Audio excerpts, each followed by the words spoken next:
Good evening, everyone. Thanks for joining me in this video. I am doing this video in the evening of Thursday, 29th day of May 2025. I never believed that in my life that different organizations, different associations, both international and internal within Nigeria, will be using the deaths, the number of people that died, to learn statistics, to open their Excel, to do graph, and so on and so forth. This is annoying, though. Tinubu completes 2 years in office today, being May 29th, right? Now, people are trying to bring out the report cards about this administration. But this is not just because of an administration. This is because there is an entity called Nigeria that is existing. And that is the product of Nigeria. That is how it is. So it's not because someone is the president or not. It's a system that I have put in place. The Amnesty International, in their own account, recorded 10,217 people killed. Now listen to me. Let's take this thing little by little. Amnesty International recorded 10,217 persons that were killed. But let me put this to you. Amnesty International is wrong. Yeah, they are totally wrong in their numbers. We recorded, and we did not start recording on time. This was around June ending. Around June ending. From that February to June, they did not too much kill people anyway. So from June, we started recording in the year 2023. And the number, because when I saw this report, I have to go back, start doing calculation. Thank God that 2023 have their own record, 2024 have their own record, and this 2025. So it was easy for me to tabulate. And I got about 17,000 plus. Yeah, we are talking about human beings. We are not talking about chickens here. We are not talking about cattle. We are not talking about fowls. We are talking about human beings.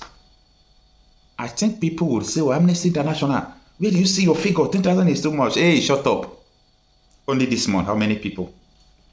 Only this month. Do you know how many people that have died only this month? See, I watched a video, We Are Living in Bondage. That was 1992-93, if I'm not mistaken, I'll be 94. You see, that video, I think, is the connotation of the situation Nigeria is now. We are living in bondage. You might say, oh, God forbid, I can't live in bondage. But it's a reality that we must understand. Because if you're a mad person, if you don't know that you are mad, meaning, yes, you are really mad. When you just discover that you are mad, you know that you have started recovering. The day Nigerians will discover that we are in prison, we are in bondage, that day you will know that, yes, these people are about to gain freedom. But in a situation where people don't still think that they have problem, you know that it's insane. Now, do you know 17,000 persons is about some populated community are up to 5,000, some are 3,000, some are 7,000. Let me just say 3 communities, 3 populated communities wiped out from the surface of the earth. And who told you that my report is even complete? You know, there must have been a lot of people who died without our consent. People who are missing. We are not talking about people who died through ritual attacks, through accident attacks, those who die in prison, those who they sentenced to no. We are talking about terrorism. That's what I'm talking about. People who died through insurgents and terrorism. Now, let us quickly run what Amnesty International is saying. It reads that more than 10,000 people have been killed and hundreds of communities destroyed in Nigeria since President Bola Tinubu assumed office 2 years ago. Amnesty International said on Thursday, warning of a looming humanitarian crisis and escalating insecurity across several northern states. In the voice of Kenneth Okonkwo, he said, anarchy looms. Now, Amnesty International, they are not just saying that 10,000 people plus were killed, and I'm telling you 17,000 plus now. But also 672 villages sacked in 2 years of Tinubu's government. You know the total number of 672 villages? 672 villages would be like the size of Vatican. Vatican as a country, San Marino as a country, Monaco as a country, even Luxembourg, all these small countries. 672 villages will even be more than them. They sacked them. Anyway, let's continue with the article. In a damning news report released to mark the 2nd anniversary of Tinubu's presidency, the global human rights watchdog said Its investigation documented the killing of at least 10,217. Yeah, that is what they documented. People in armed attacks in Benue, Edo, Katsina, Kebbi, Plateau, Sokoto, and Zamfara state since May 29, 2023. Okay, yes, now I have come to agree with these people because they listed states that they took their figure. And they are Benue, Edo, Katsina, Kebbi, Plateau, Sokoto, and Zamfara state. So they are not even talking about Imo, Delta, Enugu, or Kwara. You get it? Yeah. And that is why earlier I told you that I recorded 70,000 plus. And I don't still believe that the report I recorded is all. No, it can never be all. You know that. The article continues that Benue State, according to Amnesty, recorded the highest number of deaths with 6,896 people killed in 2 years, followed by Plateau, 2,630 fatalities.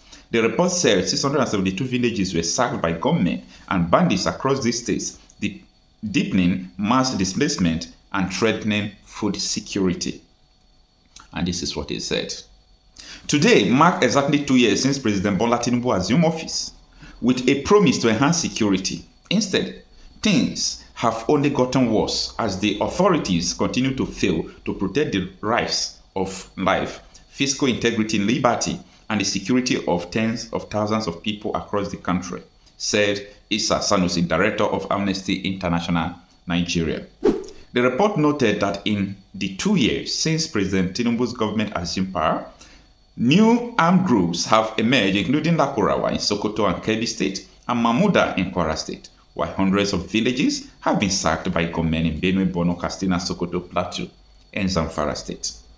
In Zamfara State, over 481 villages have been sacked, with 529 others under the control of bandits across 13 local government areas. Amnesty said the group documented daily attacks, including a massacre of over 20 miners in Gobirewo, Chande on April 24, 2025. Again, out of the article, let me correct Amnesty International with the use of words, bandits.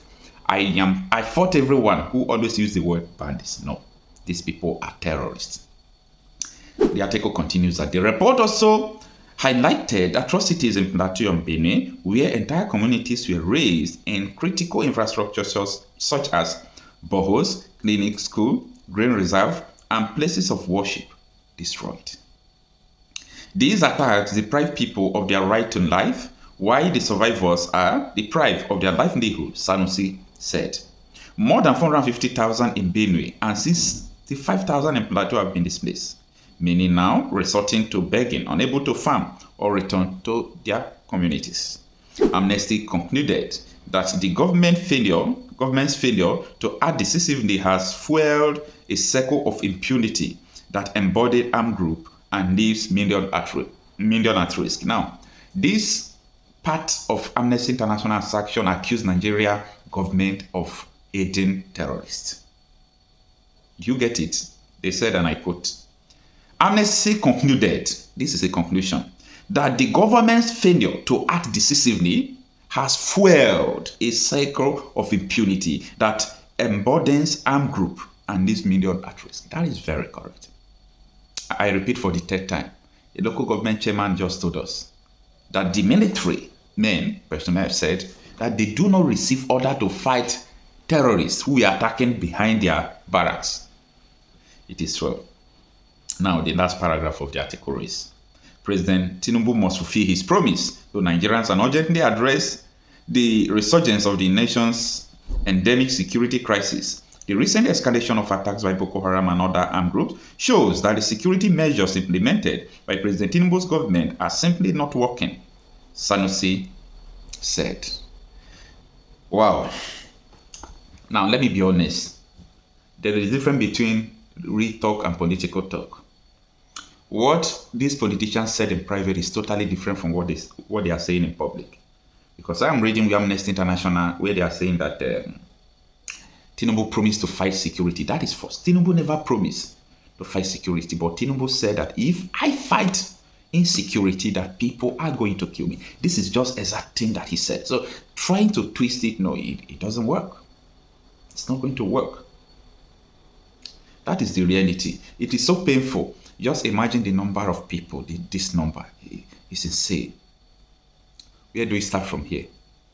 The country is not sustainable. Go and read Aburi Accord, and you will understand that there is nothing that will make this country to work. Nothing. With this form that we are.